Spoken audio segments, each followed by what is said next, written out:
Hello, hello, hello, and welcome to the Anti-Racist Enneagram Podcast with Jessica Denise Dixon, where we look at life and healing at the intersections of the Enneagram, anti-racism, and embodiment for personal and collective liberation. Let's go. Not trying to get by. Trying to get by. I'm trying to get free. Trying to get free. Hey, hey, hey. So I just finished a workshop series called Anti-Racism and Me. And in it, we talked about the cycle of liberation that Bobbi Harro graciously has given us to conceptualize the move toward liberation. And there's one thing that I want to talk about that's really at the core of liberation, and that is love. L is for the way you look at me.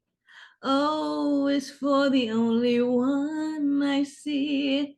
V is very, very extraordinary.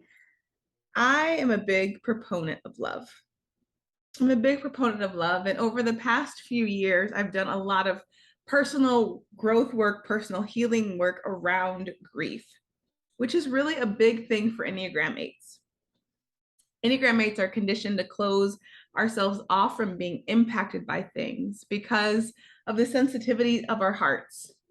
When we choose to be impacted at a deeper level than just our reactivity, we often find things like grief and shame, things that were previously denied. And what I've learned about grief is just how tied to love it is. If we let ourselves be impacted, if we let ourselves love and then we lose and our heart shatters, will we ever be whole again? Some of the healthiest 8s I know are people who have intentionally met their hearts in their grief, in the place where grief and love commingle. Often our anger is an expression of grief that feels easier to access than sadness. I really believe that love is one of the purest guides that we can have, but love is also a practice. So Bell Hooks gave us a framework for love, defining it as a combination of care, affection, recognition, respect, commitment, responsibility, trust, and open and honest communication. She also offers us this quote, this definition from M. Scott Peck, defining love as the will to extend oneself for the purpose of nurturing one's own or another's spiritual growth. So love must be cultivated. Now, you might have come to anti-racism from guilt or pressure or even maybe intrigue. Maybe you're like, what is this lady talking about? How does anti-racism fit in with any sense of Enneagram work? Well, I'm glad you're here. And now we get to cultivate a different kind of drive. Fear can't drive us, or we'll be frozen in the face of action with indecision and uncertainty, or we'll never change. Shame and guilt can't. It can't drive us, or we'll take performative action from urgency instead of letting ourselves change and take action from the integrity of who we are. We have to choose the courage that comes from love that makes us feel like nothing really matters. Like we can do anything. You know, that fearlessness that comes from love. Love is something that we can commit to within ourselves and outside of ourselves. So what is your relationship to love? How often do you let it lead you? How often do you choose it? Love is a skill. So maybe like it's time to start looking at what your growth edge is. I'm a big fan of body love and body positivity, but even I know that we don't always start there. And I know that it might not be the end point. Sometimes we just start with body acknowledgement. Sometimes we start with loyalty. Sometimes we start with respect. One of the aspects that Bell Hooks gives us as a definition of love. Respect comes from the root to look at or to regard. When I was a teenager, there was a big push in the Christian world that could still be happening today. I'm not really sure. And that was that men want respect and women want love. But I believe that it is a gift to see someone, anyone, to see someone and meet them where they are with care, with recognition, with affection, with commitment, with responsibility, and with trust. It is a gift. Respect is something we all get to practice. We get to practice it with ourselves, seeing ourselves and with others. I don't believe you have to love yourself fully before another can love you. But I do believe that when we cultivate the care, respect, affection, and trust to ourselves and within ourselves, it allows us to learn to love others with deeper integrity and less projection, meaning that I can own my stuff and I'm not putting who I am on you in any way, good ways or bad. I can actually see you for who you are because I know me. So, how do we begin to cultivate love? You know, we can start in so many places, so many places. There's a few that I actually think are really helpful. One is attachment styles. Um, they are important. They shape so much of how we relate to one another. If we have an insecure attachment, we often have a skewed idea or ideal about what intimacy or love is. You may run from a healthy expression of love because you feel overwhelmed, or you may overgive and form unhealthy bonds to try to prove your worthiness. Our attachment is always at play, even as an adult. And when we feel safe, we just have more access to love as a choice, not as a reaction.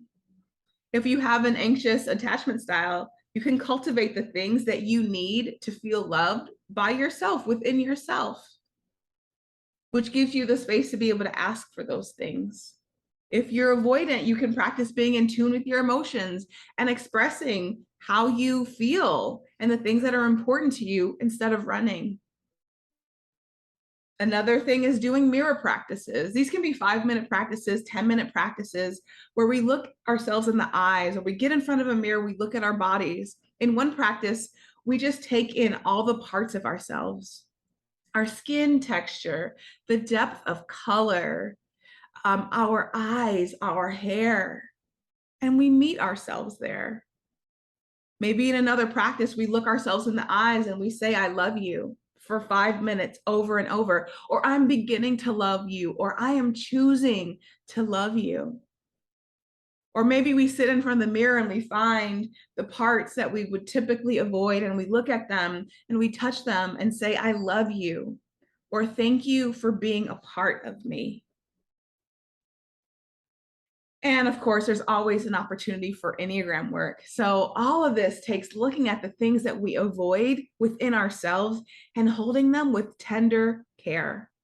Now, the important question here is like, do you actually know what your type avoids? These are the parts of yourself that your ego structure does not think will lead you to success or protect you.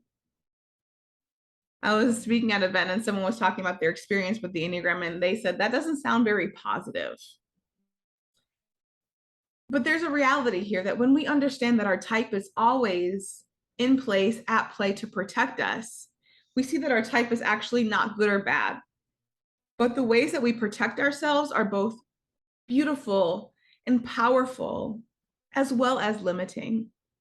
They give us strengths that we overuse, that are unintegrated with critical parts of ourselves that make us fully human. They give us things that we avoid. They come with a strong defense system.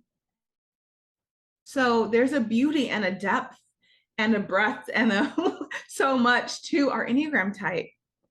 And we get to look at what we're avoiding to find a little bit of what needs love. Like as a type 8, my strength doesn't need love to be embraced there, because that is what my ego structure gives to the world in order to find its validation. So for an 8, the thing that you're avoiding might be the squishy heart.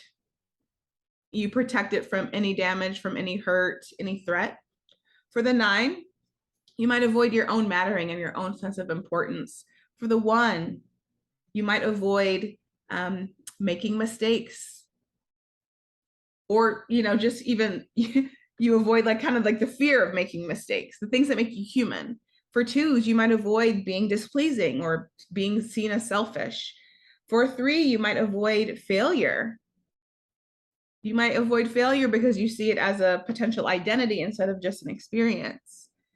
For four, you might avoid like the sense of self that's already present that you don't have to go search for.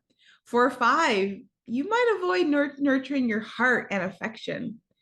For a six, you might avoid your own inner wisdom, right? Believing that your wisdom will never be enough.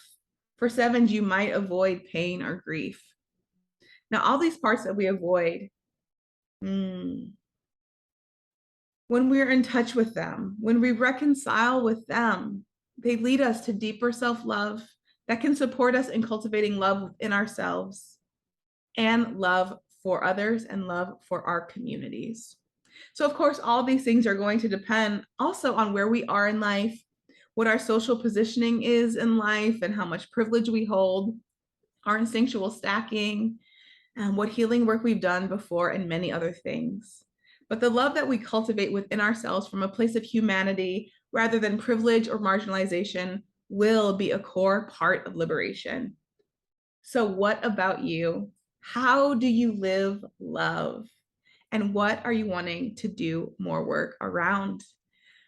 That's it for now. From love and for liberation. Peace. I'm not trying to get